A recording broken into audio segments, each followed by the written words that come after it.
Hey everybody, cheers. Cinnamon Nut Swirl is my favorite coffee, although I like Jamaican blends.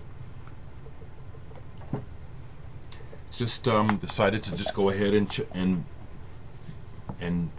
in and see what comes out, what's on my mind and what's on my plate.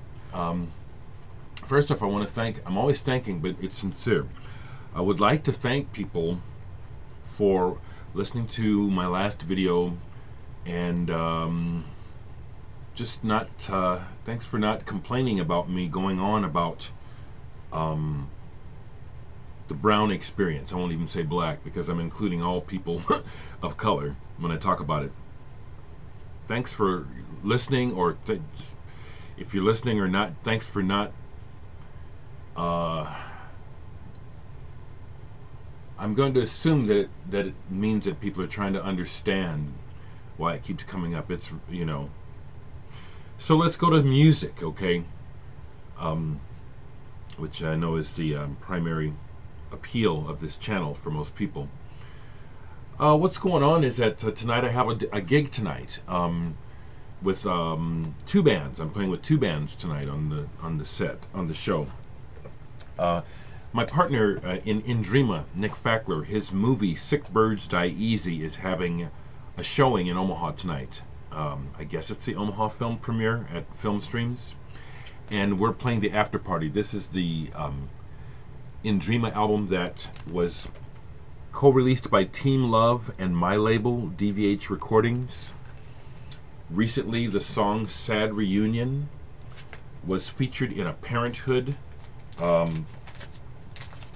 TV show episode.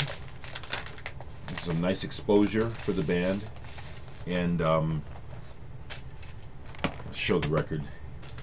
These are all gone. These purple vinyl ones are all gone. The black vinyl Indrima is available internationally. I sold out of it. I only made 250 copies of this album. So if you manage to get a hold of this, this is indeed a collector's item. They're not numbered. But there are only 250 of these mothers. But we're playing tonight. In the film Sick Birds Die Easy, which Nick shot as a documentary, or is it a documentary, in Africa, also features David Matisiak. He was part of the crew, and so he's in the film. And David is from Athens, Georgia, and he's also the leader of the band Coyote Bones. So he flew up for the film premiere, and I'm also going to be playing with him as part of Coyote Bones tonight. And this is the first Coyote Bones album, Gentlemen on the Rocks. Gentlemen on the Rocks. I still think this CD is really good. It's not on vinyl. We wanted to put it on vinyl and there was no money. But besides myself playing on this album, members of Azure Ray, The Faint, Now It's Overhead, and a bunch of other folks, Tilly on the Wall, all contribute to this. It's a really good album. Little self-promo here. And then the second Coyote Bones album, Niobrara, which I'm also on. And this is through a label that you could say I'm associated with, Coco Art, Niobrara. We're playing tonight. And then Sam Martin, who is also in the film and also has a band called Cap Gun Coup, he's playing. So looking forward to the show tonight. Rehearsed last night. Besides that, did I play any records? A few, because I'm anticipating the arrival of my new album within the next 2 weeks, and so it's a slightly obsessive, you know, when you're waiting. I don't know about you guys, when you're waiting for something new that you've put together, especially like a record or something that has to be manufactured and sent back to you. The waiting can be excruciating, but it should be soon. Should be soon. Within 2 weeks, should be. But last night I put this on, Black Dice, and this is a 12-inch remix of Smiling Off. Double album, or double 12-inch. Black Dice, noisemakers. They're good at it. I like this album. I really like these remixes. I pulled this last night and played almost all of it. It has been a long time. Bill Nelson, Chimera. Really like Bill Nelson. He kind of overshot his wad. I mean, as far as he made so many records that after a while you lose interest because there's so many. But this album is a wonderful album featuring Yukihiro Takahashi from YMO and Mick Karn from Japan. And other than the slightly dated sound of the drum program, these are some great songs. Love this album, Chimera, Bill Nelson. Last night online, there were sometimes on Facebook people start in my opinion, the dumbest conversations, asking just the dumbest questions. Yeah, if you see this, I won't say your name, but you folks that ask those questions, this is what I think of them. And there was one on last night where people got all worked up about the white stripes. Some of these questions are just, in my opinion, immature and ignorant, and that's why I don't participate. Because it's like, many times these questions, to me, it's flabbergasting that the person asking the question, don't they realize they're just looking for an argument? You know, it's like, I'll tell you my opinion about things here, and be more than happy to discuss opinions in person, but online things just quickly devolve into madness. And so I just want to just complain about that here in the video. I hope you see this. You know, do what you will, but this is my opinion. Some of those questions are insanely stupid. And on that I'll show the white stripes. And I don't play this. I recognize Jack White's greatness. I recognize why he's a live wire. But I don't enjoy listening to this kind of music very much at all, but I have it. And this is the collector's item version. I checked it out a long time ago.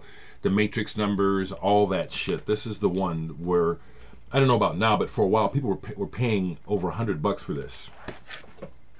I have it. I respect it.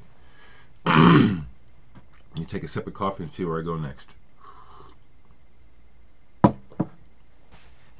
So I had been pulling records from shelves, and just this midsection, which is just right here, is interesting. This section here is interesting.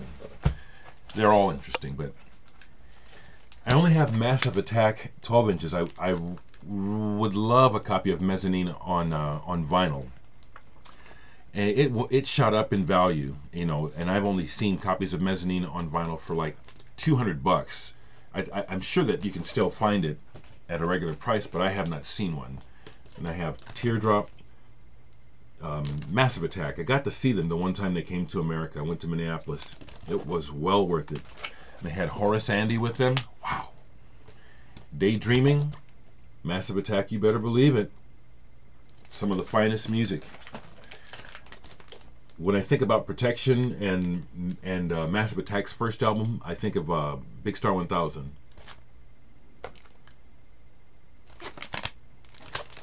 Some badass music. What's next is an album that I bought. It's used for maybe $1 because of the cover. Paul Massey, Butterfly Lake. This is not psychedelic. This is like a singer-songwriter. But this is cool because these songs, they're like some of the best pop songs where they sound bright, but then you listen to the words, darker than hell. And that's part of what's cool about this, is that it's not sunshine at all. This is pretty dark. This is actually really good, and this is one of those records that if you see it for $1, buy it. I bet you'll be surprised how good it is. Massacre, Killing Time, Fred Frith with what is it, Bill Laswell? And Fred Maher on drums. This is excellent. Killer, killer, killer on celluloid. I remember when there was a big, there was hype about people thinking this was the Beatles, the Masked Marauders, when this came out.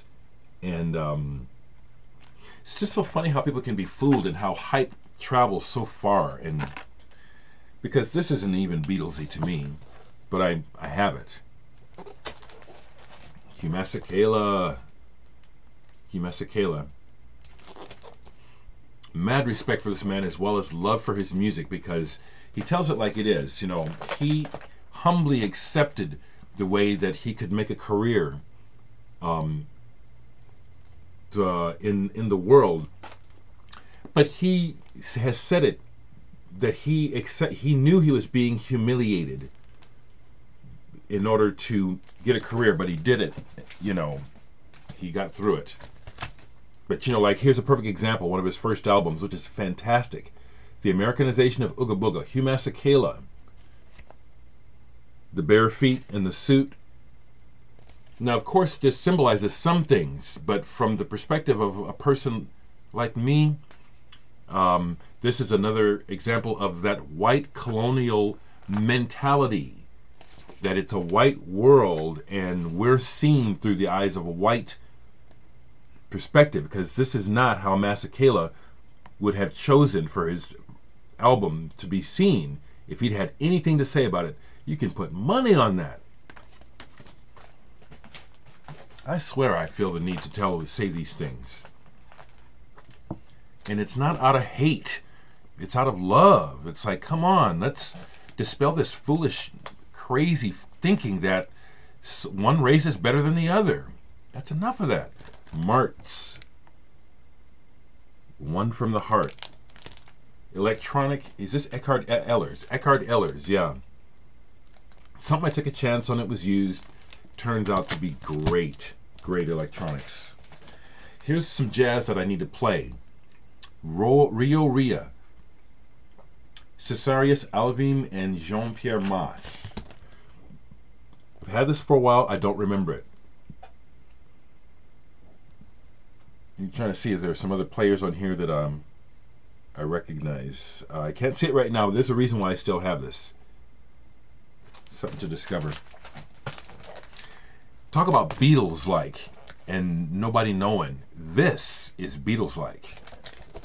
Marvin, Welch, and Farrar. Hank Marvin of the Shadows. If you haven't heard these guys, Marvin, Welch, and Farrar.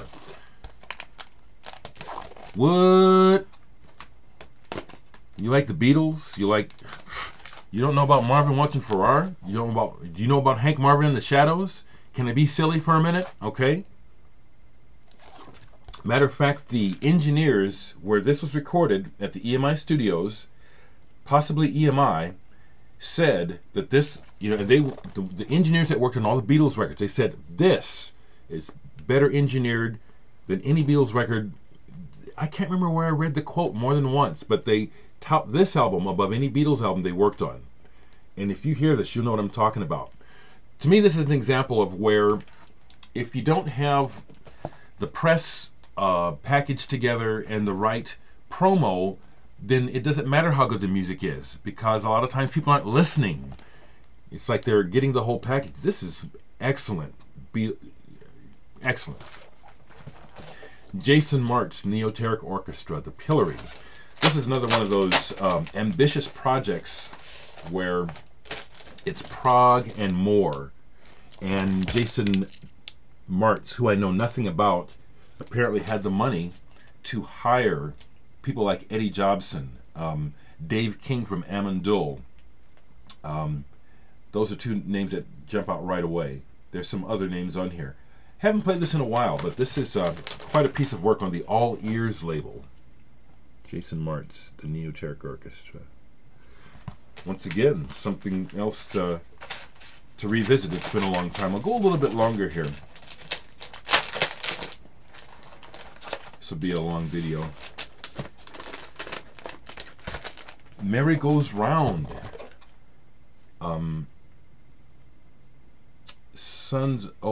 70 Suns in the Sky. This is kind of dark wave. And it's on the Lively Art label. Haven't played this in a while. Kind of, if I remember correctly, this is somewhere between Christian Cozy and something kind of goth. John Martin. I just have a couple on vinyl and have more on CD. John Martin, the English singer, songwriter. Inside Out. I wish I had Solid Air on vinyl. That's one of his most acclaimed albums. He was great. I do have this, John and Beverly Martin, Stormbringer. Love this album. Love this album. Pat Martino, Joyous Lake. Whew, badass. Pat Martino, Star Bright. Pat Martino, Exit. And I guess you can tell that if I had more money, I'd have more. Mars Volta, Francis the Mute, back with the Widow live, 12-inch single. I have to be in the mood for Mars Volta, but I like the Mars Volta. Mars Volta, Octahedron. Love this package. I love the colors of this cover. I like the cover better than the record. I ain't gonna lie to you. I like this art better than I like this album. I like the Mars Volta, but I like this one better to listen to. Comatose in the what is it? In the Solarium. This is on silver vinyl. I'll pop it right quick. Sometimes this music is quite explosive, other times it just seems to go on and on. The silver vinyl. Got the poster and everything. They got the whole package. Interesting band. And then I have some of the solo stuff by Lopez. A couple more. Marshmallow Way. Sunshine Pop.